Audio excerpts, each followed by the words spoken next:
C'est un exercice de base qu'on appelle le lévrier, parce qu'à la fin on va se retrouver comme ça, comme un lévrier. Ça sert surtout à apprendre à maintenir le tronc en utilisant le minimum d'effort possible, c'est-à-dire seulement la portion basse du transverse qui est ici, et les petits muscles intervertébraux. Donc c'est l'exercice qu'il faut comprendre avant de faire les autres, sinon tous les autres on va les faire mal. Donc la consigne, ça va être d'utiliser le moins d'efforts possible pour pouvoir maintenir le tronc, et on va créer des mouvements pour perturber le tronc pour qu'il y ait quelque chose à stabiliser. Donc la consigne, c'est surtout de ne pas sentir de contraction musculaire. Il ne faut pas sentir qu'il y a ça, qu'il y a donc les abdominaux qui se contractent. Il ne faut pas sentir non plus que les grands muscles du dos se contractent. En fait, l'idéal, ce serait de rien sentir. À la rigueur, juste une vague sensation au niveau du transverse, mais même ça, c'est pas forcément nécessaire. Par contre, on va maintenir un tronc qui va être le plus étendu possible, la nuque aussi, et on va laisser toute la masse abdominale descendre. En fait, ça correspond à la contraction du transverse, et ça suffira largement. En particulier la zone de l'estomac, on la laisse descendre, sans pour autant que ça vienne plaquer le dos contre le sol. Le dos, il va absolument pas bouger. Et la perturbation, ça va être de partir les mains verticales et de les descendre à l'arrière, donc sans cambrer.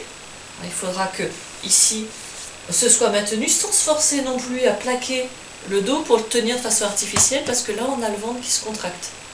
Donc pour vérifier que le ventre ne se contracte pas, on garde une main sur les abdominaux et jamais on doit sentir que cette main est repoussée par les abdominaux. On laisse descendre l'autre bras et on va au contraire relâcher de plus en plus le dos. En même temps, on relâche le ventre et on le laisse descendre. Et ça doit suffire à maintenir le dos en place. Et quand on l'a trouvé, on fait ça avec les deux mains, en vérifiant que ça ne cambre pas ni dans les lombaires ni dans les dorsales.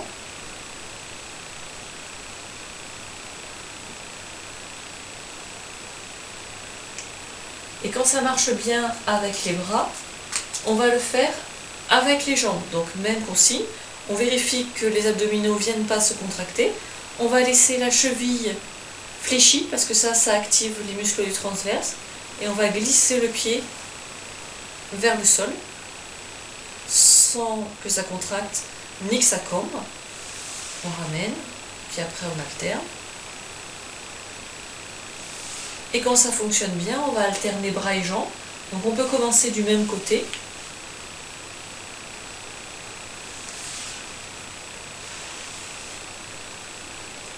Et puis après, on peut faire quelque chose de plus spontané, on peut faire en diagonale. Et on vérifie toujours qu'il n'y a pas de contraction. Ça se fait vraiment tranquille. On doit avoir l'impression qu'il n'y a pas d'effort musculaire pour stabiliser, mais que pour autant, c'est parfaitement stable. Et il faut pouvoir en faire 10, parfait.